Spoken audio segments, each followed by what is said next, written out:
Hi guys, welcome to the Details in Hindsight podcast. I'm your host, Maddy Brown, and today's episode is kind of a get to know your host situation. I always want to do like a monthly check-in, and as of today, it is November 2nd. I don't know exactly when and where I'll post the monthly check-ins, but I try to do these that way, one, I'm staying up to date with you guys, but then two, you just get to know me a little bit more and know the craziness that's going on in my life, and well, who is Maddy currently. So I'm just going to jump right into it.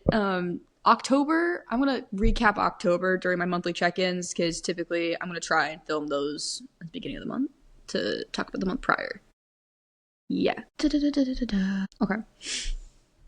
All right, so I'm just going to get straight into October. October for me was probably one of the craziest months. It was slam packed with absolutely everything from physical issues to weddings to anniversaries. It was a great month and I had a really fun time in general, but whew, man, we got a lot to talk about. So we'll just go week by week. So week 1, October 1st, on the dot, I snapped my ankle, like full on, just like twisted it. I was trying to get off a Pilates machine and I missed the ledge by like 2 centimeters and it just sunk in. It was really embarrassing. And I wasn't even taking class. I work at the gym so I can work out for cheaper and, all the things when you get a job. So I have 2 jobs actually. But my gym job, I was working and I was showing another employee how to like not twist an ankle doing it, and I twisted my ankle doing it. So that was great and embarrassing. And it was really like I did everything I could to not. Like I fell onto my left side so I wouldn't twist my right ankle, and it still just like snapped, and I heard it snap and I was like, this is gonna suck. And the emergency people are gonna hate me. So I don't know what it is about my current hospital. I haven't really said what base I'm at yet because I'm still like on the edge about where I'm at right now. So if I ever leave this base, there will be a base review. But for now, the base I'm currently at is an Army base, and I'm Air Force. So there's a lot of things that go into the healthcare situation. I've done a whole episode on TRICARE in general and the basics, but for me right now, I am a hot mess. If you go to my chart, I am just the husband's gone off in training. We don't know when he's coming home, but he's gone, and I'm just always in the ER basically trying to get help because in July, I had the worst allergic reaction to something I still don't know, like, what I had. The second, I thought I had a stomach ulcer. I did not. And then the third was this, which was my ankle, and it snapped. And I walked in, and I was like, they're gonna just be like, oh, you're back. Like, so it's so bad. It's so bad. And of course, that was like day 1 of the government shutdown. So all the healthcare workers were really happy that day. So I was really nervous about that because you just don't know like who you're gonna get. But I was very like grateful when I went in. I was just like, thank you for being here. Really appreciate it, and like hopefully I can get in and out. And I did. I got an X-ray, and thankfully I didn't break anything. But it was definitely twisted for sure. So they wrapped me up, set me on my way. However, I'm the maid of honor in a wedding 2 weeks later, so I'm like panicking because I had a whole outfit. My dress was hemmed for heels. I had this whole thing figured out, and then of course like my ankle snaps and I can't even wear like platform shoes. Like it hurt that bad. So that was really, really frustrating. But I'm getting ahead of myself. But the weekend before the wedding, Austin and I had our 1-year wedding anniversary, which was great. And Austin surprised me by coming home. He told me like a week before he was coming home because I was going to go and drive to him and surprise him. And I'm glad he told me because he came to me. And we had a really great weekend of just hanging out and chilling. I think we had such a crazy summer, like with him at OTS. And now he's at training that when he got that extra day off, he was like perfect timing and just came out and chilled. And it's really great for him to be like home with the dogs and me. And we had nothing scheduled. We just got to chill, watch Harry Potter, watch movies. And with my ankle, we really couldn't go out and do a lot. And I couldn't walk the dogs. So I was really grateful for that first week. He actually was home and could walk the dogs for me and while I recovered. And recouped, but he was great and I love it when he's home. Obviously, I know that's not the case for everybody, but that was really great to be able to spend our wedding anniversary together. And then the next week was pure chaos. I was the maid of honor in a wedding in California. I am currently living in Georgia. Just to get there is crazy. And with the government shutdown, I was nervous. Like, all my flights were going to get delayed. Like, I was like fully mentally prepared that this was going to be a giant crap show. You name it. I was ready just to feel the heat. All my flights landed early. Every single one of them. Because I had a flight from Atlanta to San Francisco. Landed early. So I got my rental car early. I beat the bride at the venue because I flew in for the rehearsal day. And like, she was so scared. She was like, "You're gonna be late. I think you're gonna be late. Like, why would you fly on the day of the wedding or day of the rehearsal?" I'm like, "It's not the day of the wedding. It'll be okay." Sure enough, I show up 15 minutes before the bride and I'm just getting ready in the car I like got ready at the house before I left Atlanta, but I left Atlanta at like 3 a.m. It was crazy. I flew out, got to San Francisco, got to the rehearsal dinner or lunch, did the rehearsal lunch, hung with the bride's family that night, got her back at the hotel that night. Then the next morning, it's all maid of honor duty stuff, so standard normal wedding procedure. And then the night of the wedding, I flew home because I don't have a lot of PTO left. And I have to save whatever I do have left with my ear surgery coming up. So, and unfortunately, my grandma did pass away last May. I ended up using like 6 days on her that I was not intending to use. And again, I would have done it again.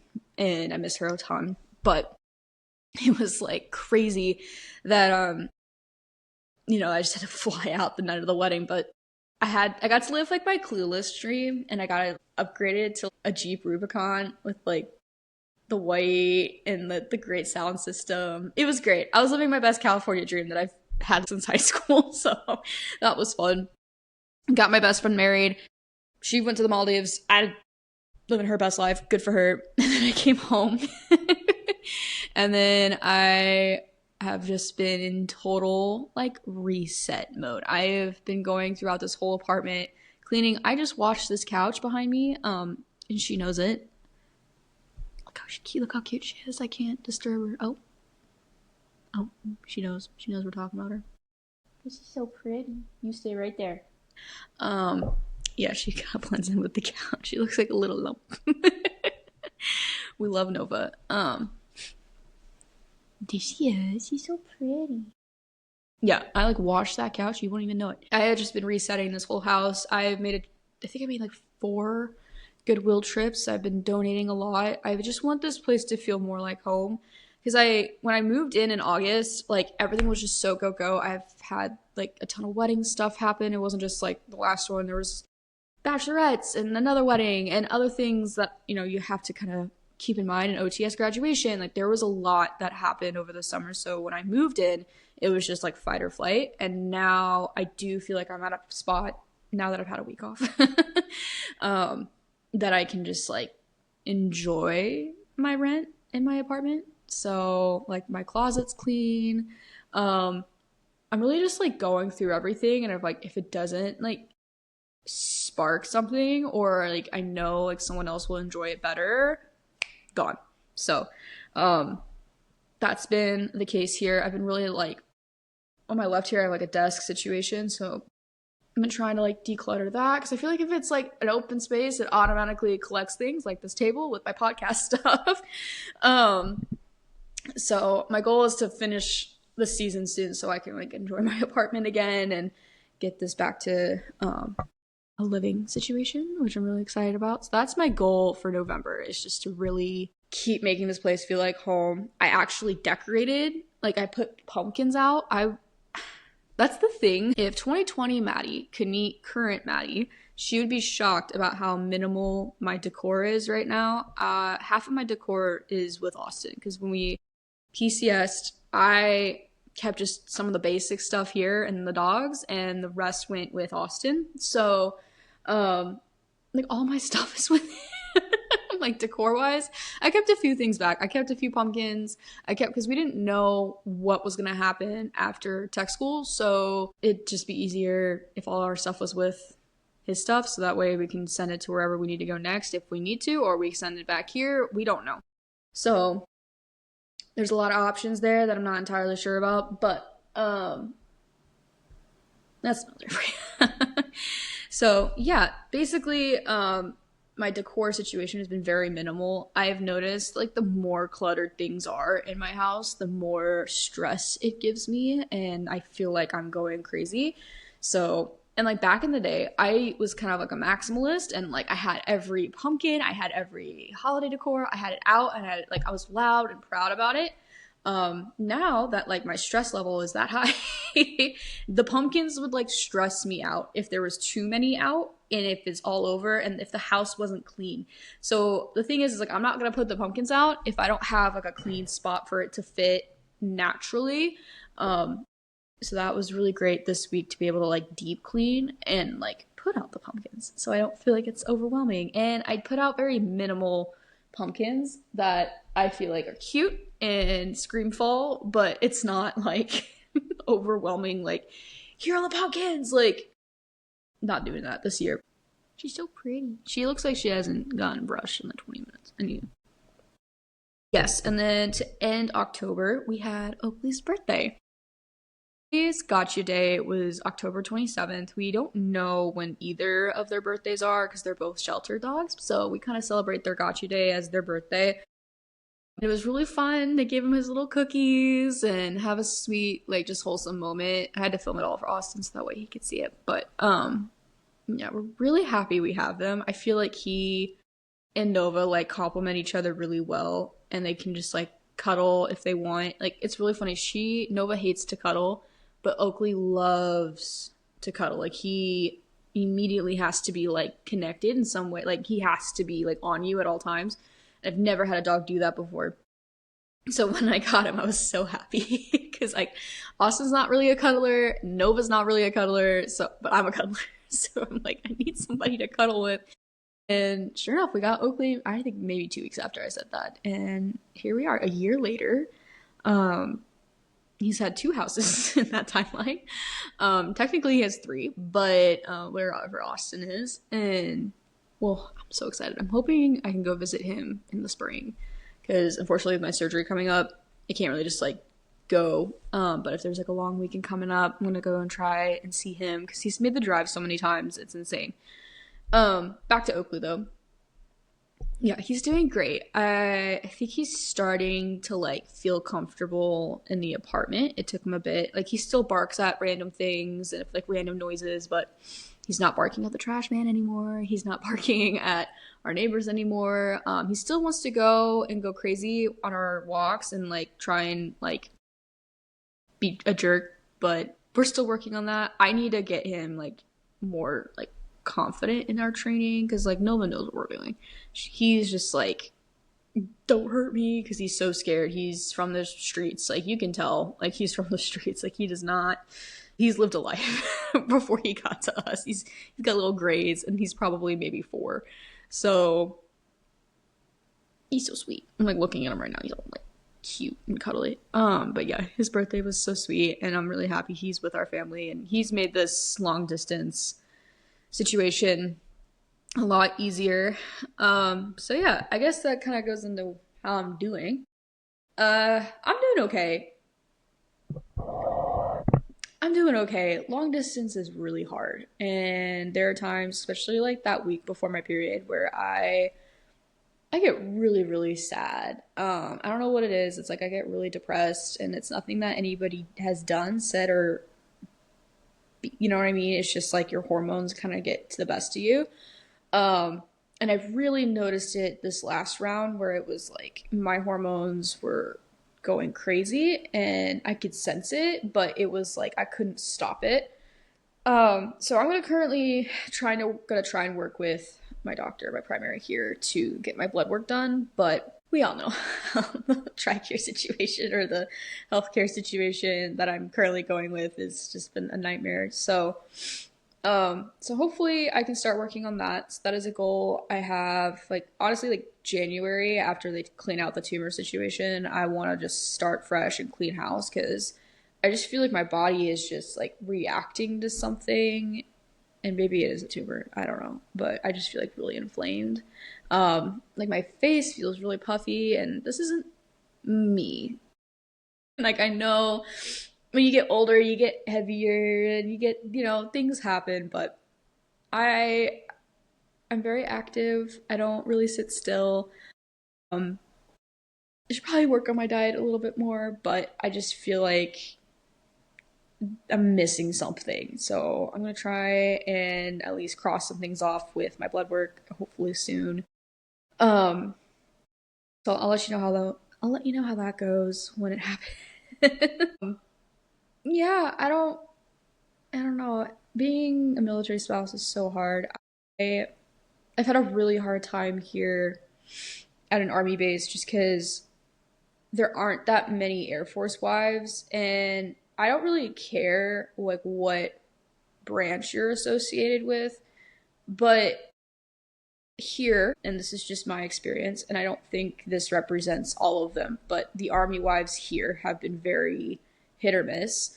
Either I get one that's like really great and you wouldn't even know we're different branches, and then I get the opposite and it's like your Air Force. Oh, like it's a lot to kind of like I'm proud of my husband. He worked his butt off to where he is today, so like I'm not gonna hide that, but I don't see a reason to judge people based off it. I can't even speak on behalf of being an officer wife. I'm a weekend.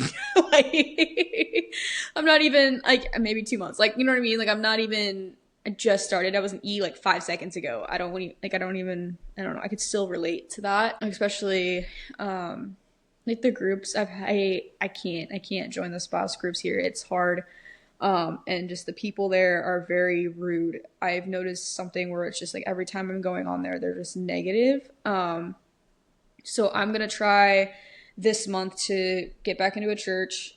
There's a church down the street that I'm gonna try out, and I heard that they have really good spouse groups through that church. So I'm hopeful that will be a better route, and I'm sure, if I just keep trying, it'll work out.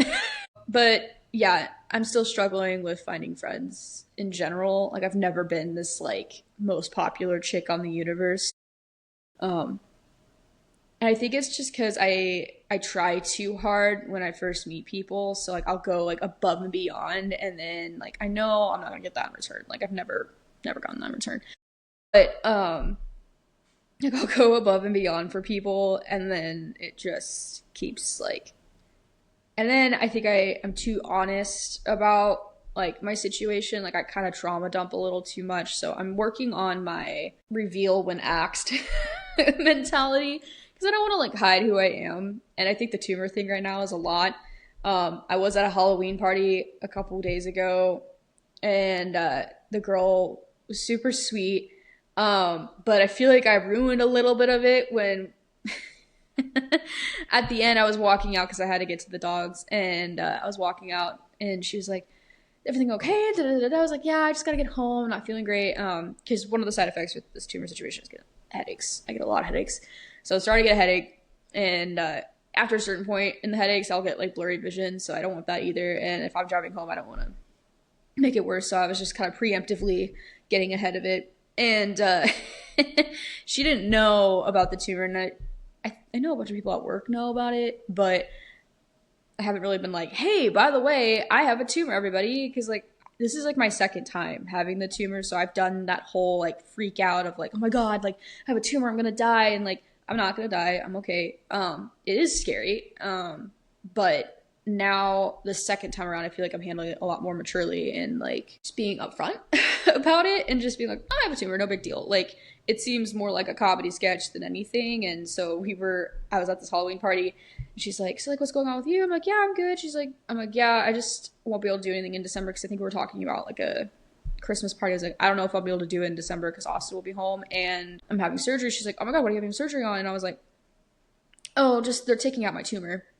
The whole room goes silent. To be fair, there's only like 5 of us, so it wasn't like this big giant party. But I was like, it's okay. I'm alive. I'm not gonna die. They're just gonna scoop and go. Like I was trying to keep it lively, but it just got awkward. And that was also something that like I'm trying to work on is like just stop trauma dumping because I have to remind myself that like in the military world, like the trauma is normal. So if it gets a military spouse, I know she'd get it.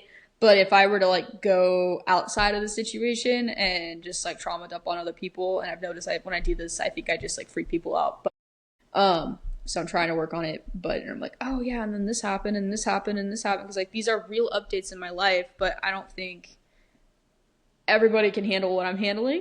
So I need to start reeling that in a little bit more. My head is like, you know what? Maybe I'll just trauma dump on a podcast, and maybe that'll go better. So yeah, that's part of the deal, I guess, with me. But yeah, so tumor surgery is coming up in December. I am terrified. Again, this stuff's not fun. It's like military on top of it also doesn't help, but the whole thing in general has just been a giant freak show. It's scary to like get cut open in general, but then like, when they're cutting into your head, like I don't know. Like especially like a month before I start to panic. And I think this is the first time, because the last time we scheduled it 3 weeks after I found out about the tumor. So we scheduled it a little bit out, but it wasn't like 2 months out like this time. And the reason why I scheduled it out was for work, because I also have a big girl job. I do have a 9 to 5, and I was trying to not affect work as much if I just did it right before the holidays instead, because everyone's going to be taking time off. It's not going to be the most productive time. So if I do it like right before, hopefully it shouldn't affect anything too crazy. So that was my goal, was to kind of like be back like right before January 1st. Because it's like a 2-week recovery. But so this is the first time it's just kind of been like hovering over my head. It's kind of like the last thing this year that like, I have to like do that's scary and hard. And I think this year has been hard. It's been terrible. There's been a lot of loss this year, and I feel like this year has just been the year of like internal screaming. It's a lot of it is out of my control. I can't control when I get a tumor. I can't control when my grandma died. I can't control when Austin leaves for military reasons. Like, I can't control any of that. And it's been a lot of just me sitting with God and being like, okay, give me the why. Like, where's my why? Just to me, like, once I figure out my whys, then I feel more confident in it, and I feel like I have more of a purpose. But like when you're really in the thick of it, like I am right now, it's hard to find your why. Like, why am I going through this? Why do I have to do this all by myself? Why is it so isolating? Like, I feel like I'm in that stage with God right now where I'm like, okay, help me understand. So that's been my prayer recently, is just working with God on trying to understand a little bit more. Because it's scary. It's so, like, all of this has been so intense, and I feel like no one can relate to how insane this is. In a sense of like, oh, like a lot of trauma at once. And my life has always been that way. Like, this isn't just like a 1 year and done thing. Like, this has been throughout my life. It's always been like bam, bam, bam, bam. So honestly, I've just been praying to God for a break. And like a 2-week break in Cancun with an all-inclusive, a massage, maybe a beach. I don't know. That's what I've been praying for. So, just so that way I can recover. This stuff's just been insane. I don't know. And maybe I know everyone's got their own stuff. So when I talk about like my stuff and I feel alone, it's because I am. Like, I'm not home. I'm in the middle of nowhere. That's part of the sacrifice, is like when you're going through these big items, like, you're alone. As a spouse, sometimes like deployments happen and Austin's gone for training, but like I still gotta keep going. I can't stop. And I think that's been something that's been helpful, is like I haven't had the time to like sit and mope. It's always been like go, go, go. So I'm really grateful this season, like, yeah, it was traumatic, but I wasn't bored. So we gotta look at the bright sides to everything, according to God. So I don't even know where this is going, but that's just my current situation. Is a lot of ups and downs for sure. October was full of it. I think I've done therapy before, but I'm gonna look into like an EDMR specialist, so I'll keep you guys updated on that, um, and see how that goes. Because I've done therapy before, but I feel like there's just something in my brain that's like not clicking. And my friends have been doing EDMR, um, so I might jump on the bandwagon on that. I'll keep you guys posted if I did it or not, or if I had the time. That's the other part is when you work a 9 to 5, like you don't really get a schedule. Like you don't get that freedom just to go to an appointment at like 1 o'clock. Like you have to like take time off and go or take a late lunch or and then that's your lunch. You can't relax. I mean, going to appointments isn't relaxing when it's during your break. So in my head, when I'm at these appointments, I'm like, I gotta go home. I gotta go to work. I gotta go. Like, come on. Like, let's go. Like, let's go. um, and it's especially if it's a doctor's appointment, it's the doctor's world. We're just living in it. Like, it's just how it is. So yeah, that's the update. Tumor's still kicking. Finally get a chance to relax. And now I'm just filming podcasts for you guys. Yeah, if you're watching this on Spotify, please feel free to comment down below any like things you guys want to hear from me. I don't know exactly when this episode's gonna come out, but hopefully it'll be one of the first 5, I hope. But yeah, please comment on this episode if there's like things you want to hear from me or things you have questions about. I would love to answer those. Or if you want to go on our Instagram, you can always comment questions on that as well. But yeah, and also for this podcast, I want to say like I don't have it all figured out. But my plan is to be at least posting on Apple and Spotify, and then all the podcast updates will be through Instagram. So details at Hindsight on Instagram. That's going to be where, you know, reminders of episodes, sneak peeks, all that will be on Instagram. So that way y'all can keep up with what's coming up. So yeah, I think that's kind of it. I'm going to pray us out and then we'll keep going. Thank you guys for listening to me today and just kind of getting to know me. I know there's a lot of podcast episodes you could be listening to right now, and you just listened to my word vomit for the last 30-ish minutes. So please feel free to follow this podcast. It helps me reach other military spouses as well, and also give it a 5-star review so we can build a community and meet more spouses and grow. So that's the goal.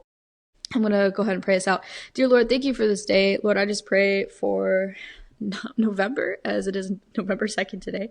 Lord, I'm just praying for November, and I'm hoping that as we get closer to the holidays, that one, the government opens up and you allow us to proceed with the holidays properly. Lord, please do not let this continue any further. We all have been through it this year, and I know you know everyone's struggles right now with this situation, and I know that we got a lot coming for us. So Lord, I just ask that you give all the spouses a deep breath in, a deep breath out, and just a sense of peace during this situation. Lord, I just ask that as we continue moving forward, that, you know, we just keep growing and learning and just build each other up. In your name, amen. All right, well, thank you guys for listening, and I will see you guys next week. Bye.